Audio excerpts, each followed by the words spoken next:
네, 여러분 안녕하십니까? 여러분의 영원한 공매 멘토 김 교수입니다. 이번 영상에서는 선순위 임차인이 갖는 권리 중 대항력 우선 변제권 중에 우선 변제권에 대해 아주 쉽게 여러분에게 말씀드리도록 하겠습니다. 선순위 임차인이 갖는 권리는 대항력과 우선 변제권입니다. 대항력은 대주택의 인도를 마치고 전입신고를 하면 그 다음날 0시부터 대항력이 인정된다라고 이미 말씀을 드렸습니다. 대항력에 관한 이해가 완전하지 않아도 아무런 상관없습니다. 여러분이 스스로 권리 분석을 해서 당당하게 입찰하시고 완전하게 수익을 올릴 때까지 계속 말씀드릴 테니까 아무 걱정 마시고 앞선 영상을 통해서 대항력에 관련된 이야기를 여러분과 제가 서로 했다라는 정도만 기억하시고 이번 영상 함께 해주시면 충분합니다.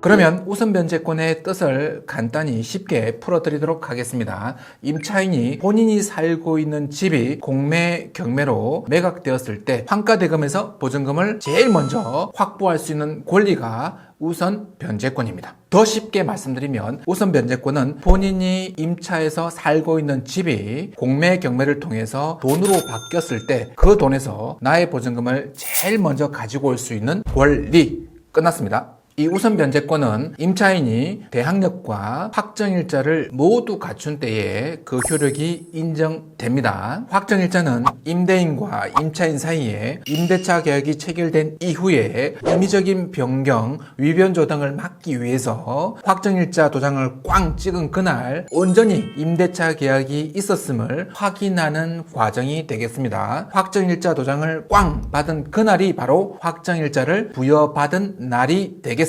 일반적으로 확정일자는 가까운 주민센터에서 받을 수 있습니다. 참고로 확정일자를 받은 계약서를 분실하거나 그 계약서가 멸실된 경우에는 주민센터에서 다시 확정일자 내용을 확인받을 수 있습니다. 이 우선 변제권의 효력 발생 시점은 전입신고를 마친 그 다음날 0시가 되겠습니다. 이 점은 꼭 기억하셔야 됩니다. 우선 변제권의 효력 발생일에 대한 잘못된 정보들이 너무 많습니다. 우선 변제권의 효력 발생일은 요건을 갖춰야 됩니다. 일단 이후에 효력 발생 시점은 전입신고를 마친 그 다음 날 0시부터 우선 변제권의 효력이 발생합니다. 그리고 최종적으로 우선 변제를 실제적으로 받으려면 우선 변제권의 요건을 모두 갖추고 배분 요구 종기일까지 유지하고 있어야만 최종적으로 우선 변제를 받을 수 있습니다. 이 점도 꼭 기억하셔야 됩니다. 우리가 선순위 임차인 관련 공매 물건을 분석하다 보면 선순위 임차인의 요건을 모두 갖추고 전세권 등기까지 마친 경우를 종종 만나게 됩니다. 이 경우에 임차인은 전세권과 선순위 임차인이 갖는 대항력 우선 변제권 두 가지 권리를 모두 행사하게 됩니다. 물론 보증금 전액을 배분받을 때까지 해당되는 임차주택을 점유하며 계속 살 수 있습니다. 자, 이제 선순위 임차인이 갖는 두 가지 권리 간단히 정리하고 실전으로 한번 들어가 보도록 하겠습니다. 선순위 임차인이 주택을 인도하고 주민등록을 마치면 그 다음날 0시부터 대항력을 갖게 됩니다. 이때 대항력이라는 것은 낙찰받은 사람에게 보증금과 계약기간을 주장할 수 있는 법률상 힘, 이렇게 말씀을 드렸습니다. 대항력을 갖추고 확정일자를 부여받으면 보증금에 대한 우선 변제권까지 인정을 받게 됩니다. 우선 변제권의 효력 발생 시점 역시 전입신고를 마친 그 다음날 0시부터 효력이 발생합니다. 그러면 선순위 임차인이 존재하는 물건의 권리 분석 순서 말씀드리겠습니다. 첫 번째, 선순위 저당권 설정일보다 앞서는 선순위 임차인이 아예 존재를 하지 않는다. 그러면 권리 분석 그 자리에서 끝. 더 이상 진행할 이유 없습니다. 그 물건은 권리 분석 진행하지 않고 수익성 분석으로 바로 건너가도 아무런 문제가 없습니다. 두 번째, 여러분이 낙찰받고자 하는 그 물건에 선순위 임차인이 존재한다. 그러면 그 물건을 낙찰받았을 때 내가 부담해야 될 보증금이 있는지 없는지에 대해서만 초점을 맞추고 분석을 진행하시면 됩니다. 다른 복잡한 생각 다 버려야 됩니다. 다시 한번 강조해서 말씀드리지만 선순위 임차인 권리 분석에 관한 쓸데없는 걱정 전부 버리시고 마시고 단 3가지만 압축해서 대입해 보시면 되겠습니다. 먼저 A 유형입니다. 선순위 임차인이 아예 배분 신청을 하지 않은 경우가 되겠습니다. 이 경우는 낙찰자가 선순위 임차인의 보증금 100%를 인수하게 됩니다. 자, 100% 인수 이 말 때문에 이 물건이 위험하다라고 생각하실 수 있겠지만 천만의 말씀. 왜냐하면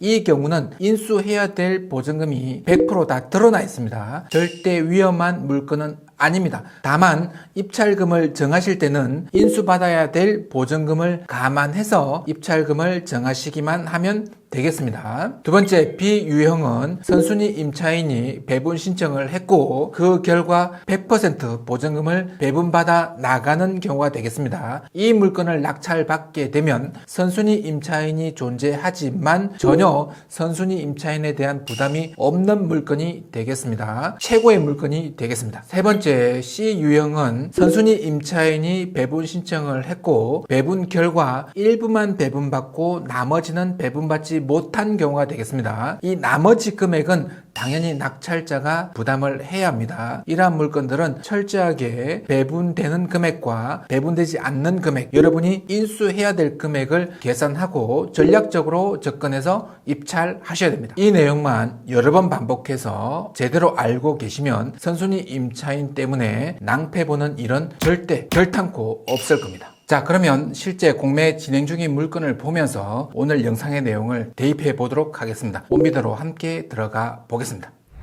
자, 온비드에 들어왔습니다. 지난 영상에서도 다루었던 물건이 되겠습니다. 대전 서구 갈마동의 좋은 하루 아파트가 되겠습니다. 자, 압류재산 정보로 들어가 보겠습니다. 임대차 정보 보니 임차인의 전입일이 2016년 7월 26일입니다. 등기부 주요 정보 보니 설정일자가 쭉 나와 있습니다. 2016년 7월 26일보다 앞선 날짜는 없습니다. 따라서 임차인은 선순위 임차인에 해당이 됩니다. 선순위 임차인에 해당되는 경우 3가지 A, B, C로 나누어 보라고 말씀을 드렸습니다. 자, 공매재산 명세에 들어왔습니다. 전입일자 앞서 보신 바와 같이 2016년 7월 26일 보증금 5천만 원, 전입일자 그대로입니다. 확정일자는 드러나 있지 않습니다. 근데 배분 요구 현황을 보니 임차인이 배분 요구를 안 했습니다. 앞에서 살펴보신 첫 번째 유형이 되겠습니다. 선순위 임차인에 해당이 되지만 배분 요구를 하지 않았습니다. 그러면 이 물건의 임차 보증금 낙찰자가 전부 인수합니다. 위험한 물건은 아니라 그랬죠. 다만 입찰하실 때에 이 인수되는 보증금을 감안해서 입찰금을 정하시면 되겠습니다. 비교적 안전한 물건이다 이렇게 볼 수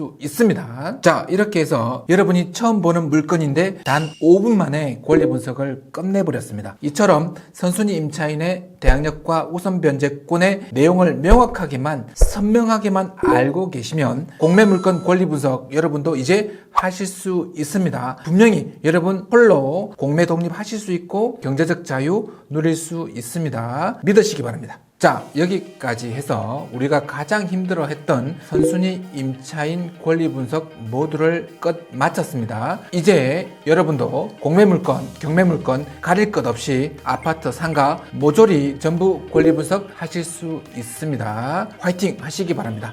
오늘 영상이 도움이 되셨다면 좋아요, 구독 부탁드립니다. 고맙습니다.